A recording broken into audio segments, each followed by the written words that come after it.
In a book titled The Pivot Year, American author Brianna West writes, quote, "When you ask for a big life, you cannot keep fighting for a smaller one to stay," end quote. Hello, everybody, and welcome back to another episode of Chasing the Dream. I'm your host, Lily Mihailovich, also known as Lily Rain on social media. Today's episode, we're going to be talking about leveling up and reinventing yourself for the spring semester / beginning of 2024. So for the first part of the podcast, I'm just doing a little mental health check-in with everybody. I hope you all had a good holiday break. If you worked through the holidays like me, I work in a restaurant. I hope you had time afterwards just to kick back.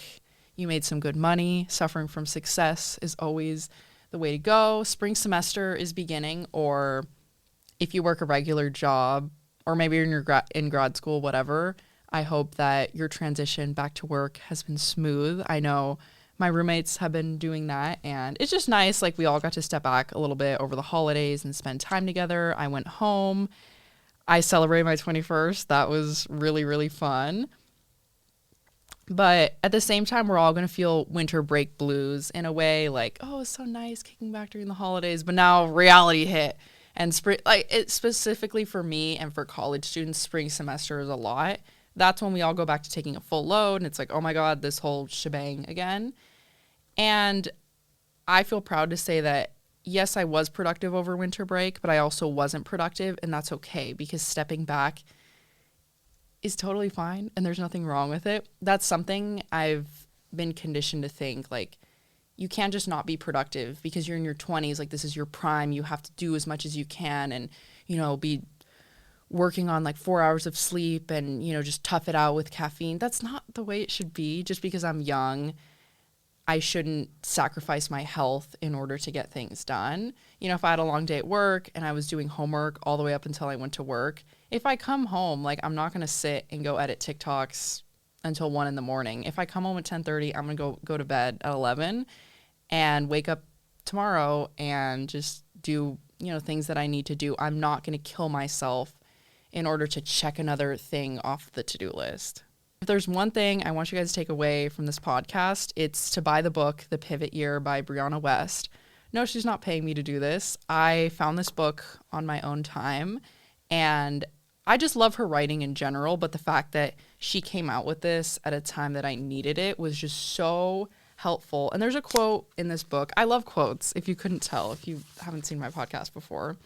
But this book is kind of laid out in a way that it's, I believe, 365 days. And each day, I guess it's kind of meant to be read over a year. Like, every day you read a new page, but I read about 10 pages a day before I go to sleep. I like reading books before I go to bed. It helps. But day 7 says, quote, "Maybe you don't need to find more energy. Maybe you just need to find a dream that actually makes you want to get up in the morning. Maybe you need to find something that gives back more than it takes. Maybe you need to stop trying to be good at the 100 things that do not light up your soul and finally choose the one that does, the one that asks you to risk, to lay your heart bare, to try again, even though you're scared. You're not failing because you're not motivated. You're not supposed to get far in a path that was never yours to walk." You guys have met Rachel, my roommate, on the second episode of my podcast, and she was feeling super burnt out from work and venting to me about how she wants to quit her job in the coming year and travel, go to Thailand, like, just whatever.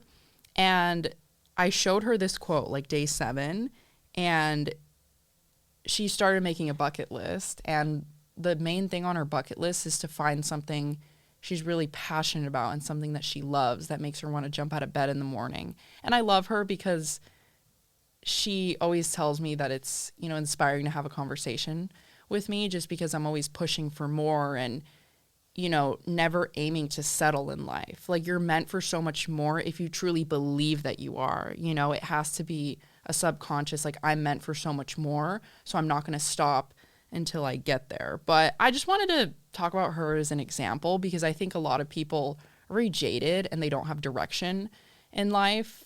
And you need to have a clear vision of where you want to be and kind of set goals for yourself in order to end up where you want to be. In order to become the highest version of yourself, you have to have the right mindset going into it. You have to do this out of self-love, and you have to believe in yourself going into this journey. If you want to change your life, you can't change it if you don't trust yourself.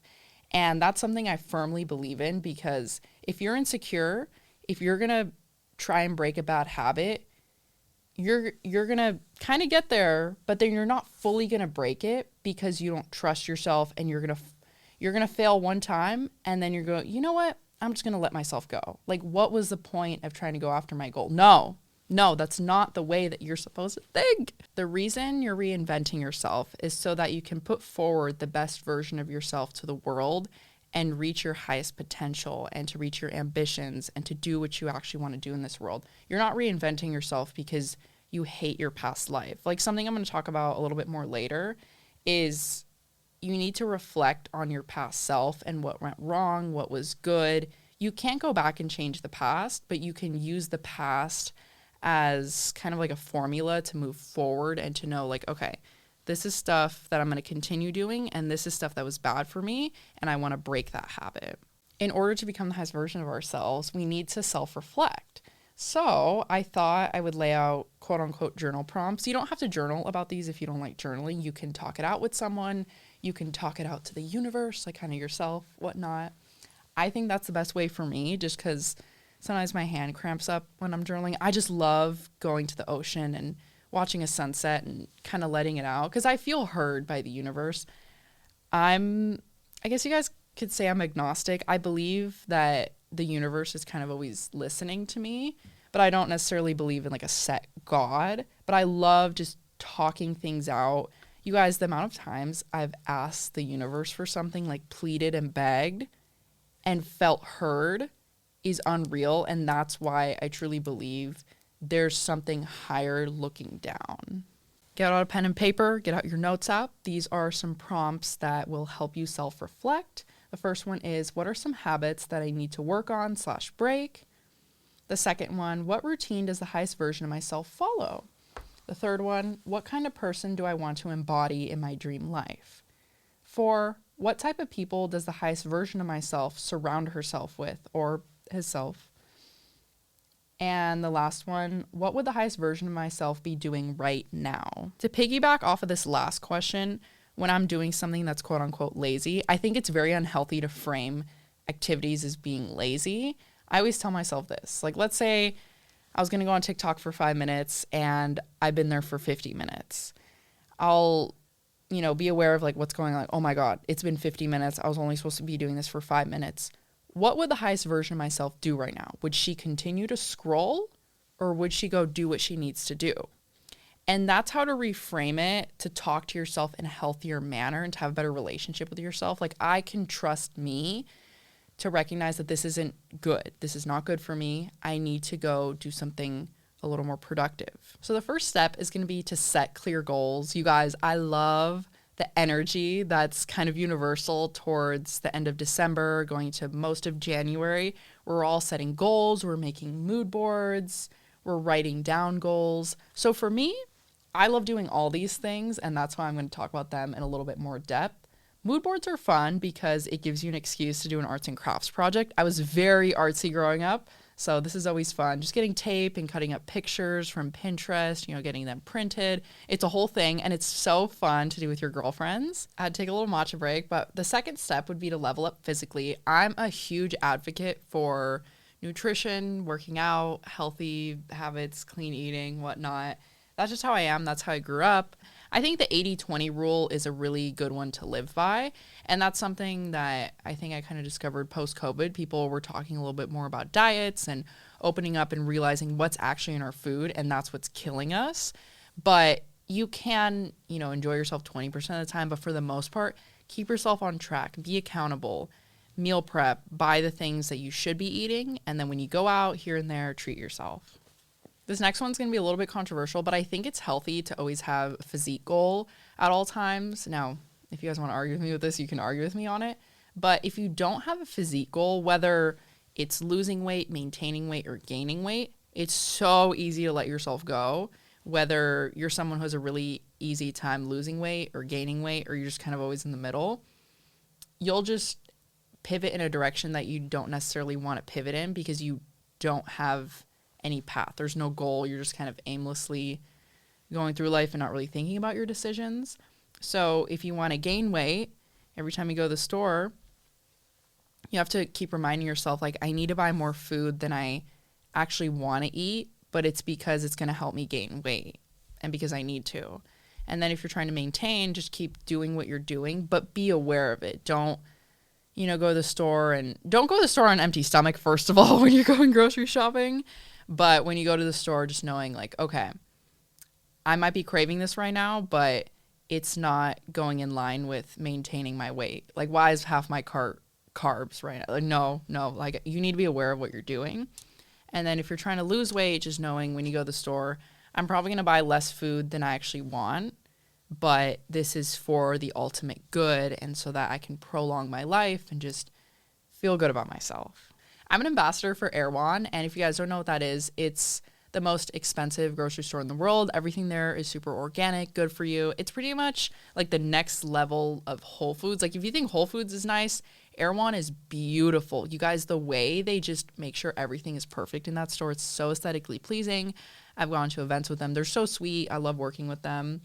And you guys, the food there tastes so clean and good. I swear to God, you guys, go to their hot bar or get a smoothie, and after you try it, you won't want to eat unhealthy again. You'll understand why there are people who genuinely only eat clean. It feels good to eat clean when you're eating good, clean food. And that's why, when you want to level up physically as well, you should make things that you want to make, but they're also good for you, if that makes sense. Like, buy the stuff that's a little bit higher quality that tastes better because you're actually going to want to eat it. Like, one thing that I buy that's super expensive is Vital Farms eggs. I buy the blue ones, $9.99 for a dozen eggs.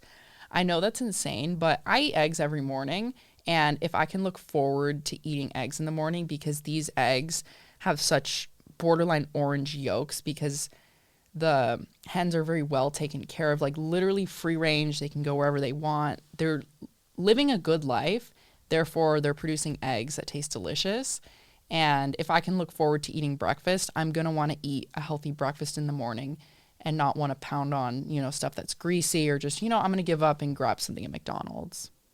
Now, this fourth one is a little bit corny, but it is really important to implement healthy habits and self-care into your life. When it comes to habits, you need to make it easy for yourself. If you want to start going to the gym every day, lay out your outfit the night before. If you know it's going to be cold when you're going to the gym, throw a jacket on top of your workout set. But then, if you wake up in the morning and your outfit isn't laid out and it's cold outside, but your jackets are stored in the attic, it's going to be really hard to get to it. It's so much easier to just go back to sleep. If the gym outfit's right there, you don't have an excuse. You don't have to go to the attic, and make it easy the night before. Along with eating healthy, buy groceries and make recipes that you like. You're going to be more inclined to cook when you're cooking things that you actually want to eat. And then when it comes to self-care, I know it's corny, but you have to do the dumb little activities and see what resonates with you, because these things are proven to actually make you feel better. Like going out in nature, taking baths, going on runs, going on walks to clear your head, doing things that make you feel alive and give you a rush of endorphins, getting out of the house, reading new books, going to festivals, traveling. You guys, these things enrich your life so much and give you something to look forward to every day. And I'm such an advocate for just getting up and doing something. Like, if one of my friends is sad and they're moaning and groaning about it, I'm going to call and be like, I'm picking you up. We're going to go watch the sunset. Like, I don't want to hear it anymore. Let's do something that makes us feel alive. And then afterwards, you feel so good and you're able to reflect and go, wow, that was good for me. I want to do that more often. My friend Giselle was telling me this recently. It's really good for Capricorns to go on walks and just clear their head, because we tend to overthink, and we think so deeply too as human beings. But when we go out on walks, we realize, like, oh my God, that thing that I was spiraling about is not that serious, because I just went and I walked, and it gave me new perspective versus being stuck in the house, watching the news and being scared. And I'm like, oh my God, like overthinking, whatnot. It's just so much better, for me at least, to get out of the house and to go on a walk. But some people enjoy running. Some people like just sitting in the bath. Sitting in the bath is a little weird for me. Like, I don't know. I still feel like I'm stuck in my own head when I'm taking a bath. But enjoying nature is also really good. You guys, when you have to make a really big decision with your life, you should just go sit in front of the ocean. Now, I know a lot of Americans can't do that because not a lot of people live in California. I mean, most of this country doesn't live in California. But when I'm trying to make a really big decision, I just go sit by the waves and let the crashing noise of the waves help me decide, because my gut bottom line is always right and I know what I want, but sometimes it doesn't unveil until I sit in nature and hear something very calming and peaceful, and then I can truly recognize, like, okay, this is what I want to do. So then I actually go out and do it. But it's just nature that helps activate, that belief in yourself and that belief that you know what's right for yourself at the end of the day. Now, step 5, I could do an entire podcast episode about this, but it's about finding the right circle for support. If you want to become a winner, you need to surround yourself by winners.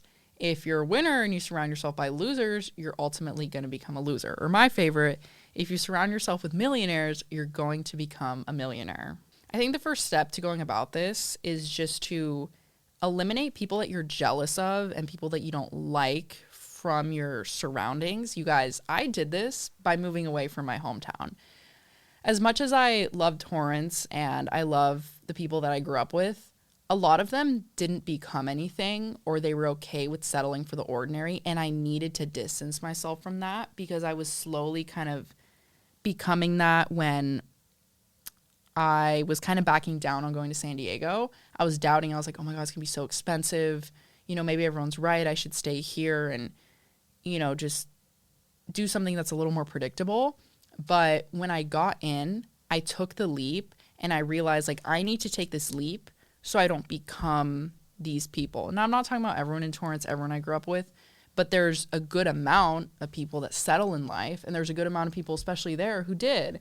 And, I saw them on Instagram, after moving here. I was like, I'm so glad I didn't stay and just be a sheep, essentially. If you want to get to where you want to be career-wise and to surround yourself in these circles of people that are doing something with their life, you have to get used to calling people, doing cold calls, cold emails, because being challenged in life is ultimately going to give you purpose. And you're only going to grow if you have challenges and you have incentive to do something. If you know someone you look up to is going to be at an event and you know that you're going to be able to meet them and network with them, dress nice, go to the event, try and make a genuine connection. And if it's meant to be, it will be. You'll probably get a phone number, an email, and then maybe you guys are emailing back and forth. And you're like, actually, I would really appreciate if we could set up like an informal interview where I just ask you about your career, where you are now. Like, the coffee's on me. Make it easy for them. And then once you make it easy, you guys hang out. The person you're looking up to is going to have more incentive to want to help you out, essentially. They're like, I'm actually looking for an intern and I've had a really great time talking to you. I appreciate how kind you were initially going up to me. You're very professional, well kept, put together. This is somebody that I want to work with in the future. Like, would you want to take this intern position? Or like, let's say it's an artist. I want to invite you to my studio if you want to see how I work, like super casual. When you get invited, bring them coffee, bring them something that they like. Pay attention, always take notes, because that shows attention to detail and it's going to help you in the long run to being cool with people and then making even more connections. You guys, the importance of connections really is, one connection can change your life, but you have to go through so many people and go to so many events. But if at the end of an event that you drove maybe 2-3 hours to, you only got one business card, you won. You won, because one connection could make you go from like making $2,000 a month to $10,000 a month. You never know who you're going to meet. And that's why you should always present yourself very well in a high manner, because you never know. You could meet someone that could change your life at a gas station. Like, you literally never know. And that's why you have to be open to the possibility of just your life changing in an instant and always being ready for it. Step 6 is admitting that you need help sometimes and getting help when you need it. When you have the self-awareness that we talked about in the beginning, those journal prompts, what are some habits I need to work on / break? If you can recognize that you're sad, like you've been sad for a while, I think I should go to my doctor and get a depression screening, because I'm not motivated to do the things that make me happy anymore. Like, this is so strange. I feel so out of character. And even if you don't have health insurance, there are always free resources, especially if you're on a college campus. I don't remember what it was called, but one of my guy friends sent it to me because our community college back home offered it. My current college doesn't offer that free therapy resource, but it's where you can meet with a therapist consistently, and it's free because of the resources provided through the university, which is really awesome. If you do have health insurance, your health insurance probably provides like an open phone number that you can call and set up therapy appointments. If you can't afford therapy, please go and get it. Even if you don't think there's anything wrong with you, it's good to talk out your feelings. It's good to talk to professionals because you could be feeling a certain way and think it's totally normal. Like, this is just my personality, but you can find out that it's actually a mental illness and that you can take medication to help you live a little bit more of a normal life, and you shouldn't have to be miserable all the time. To wrap this up, I want to acknowledge that free will is very scary, and getting to the highest version of yourself seems like a very daunting task, but you have to look at the beauty and the optimism side of free will because, yeah, it's kind of scary knowing that you're in complete control of your own destiny, but it's also beautiful knowing that you are in control of who you're going to become. There's nobody stopping you. Like, life really is limitless.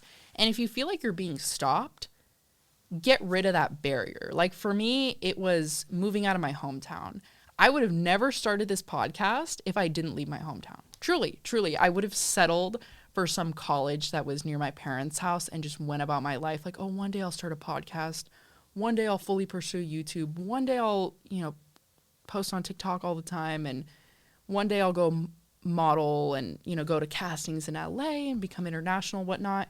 I would have never tried to do all of these things if I didn't leave. Like, that was the thing that was stopping me. And I recognized I was like, I need to leave to become the highest version of myself and to live my dream life. And that's what I did. So recognize like what's stopping you and don't let it stop you. You're the only one stopping yourself. Like, I could have done all those things back home, but it just made it a lot easier for me to move here and to be on my own and to recognize like, okay, my parents aren't stopping me. My family isn't stopping me. My friends back home who settle in life aren't stopping. Like, it's just me right now. I'm alone and I have full control over my destiny. And that's beautiful. I also want to touch on the timing of your life and just trusting that you're going to get to where you want to be. You just have to trust the process and don't give up on things that set your soul on fire. Like, truly, you guys, you have to keep pushing, and it's so hard, and you're going to work so many shifts and be exhausted, and you're going to think things aren't getting somewhere, but they are. You can't come this far just to give up.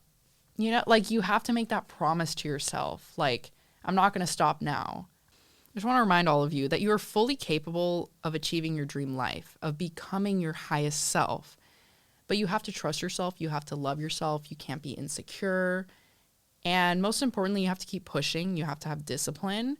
But when you can look past that and do the work that you need to do, you'll get to where you want to be. And it's such a beautiful thing. And you're always going to look forward to the future with gratitude and to reflect like, I'm happy with where I'm at, but I'm going to be even happier when I do all these other things. And choose your reason to look forward in life, to have some kind of optimism. What I always say is there should be a light at the end of the tunnel, and it should always be blinking at least a little bit. If you've lost that light, that's a problem, and you're just settling in that way. So don't give up on the things that set your soul on fire, because that's what life is about. It's about being fulfilled. It's about doing things that make you happy. You don't have to be hyper productive to live a fulfilled life. And happiness truly streams from the mundane. You can't look at happiness as, oh, I'm going to be happy in 40 years after I retire and I have all this money. What if you don't live 40 years? You need to be looking forward to the next day or the day that you're living in, because life is too short to be okay with your circumstances. I hope this podcast was very informative in giving you guys the steps to become the highest version of yourself, because ultimately, when you become this high version of yourself, or you're on the path to getting there, you're on that track, everything is going good, this will help you become the person that you want to be, and it will help you embody your dream life. So stay disciplined, keep going, keep chasing the dream. Remember to tune in for some future episodes. I've been having so much fun with this, and I'm so grateful that the Backdoor Studio has given me the opportunity to film this for free. The only work I really have to do is editing it when I get home and making posts on Instagram, but they make it so easy for me. The whole expensive bougie setup is here, and I'm so grateful. Like, I'm so grateful to be alive, taking days off of work just to film and to pursue my passions. Like, I really believe on the path that I'm going on in life. I'm so happy that I moved here, and I'm just happy to be alive and to breathe and to just, I hope you guys enjoyed. I'll catch you next time.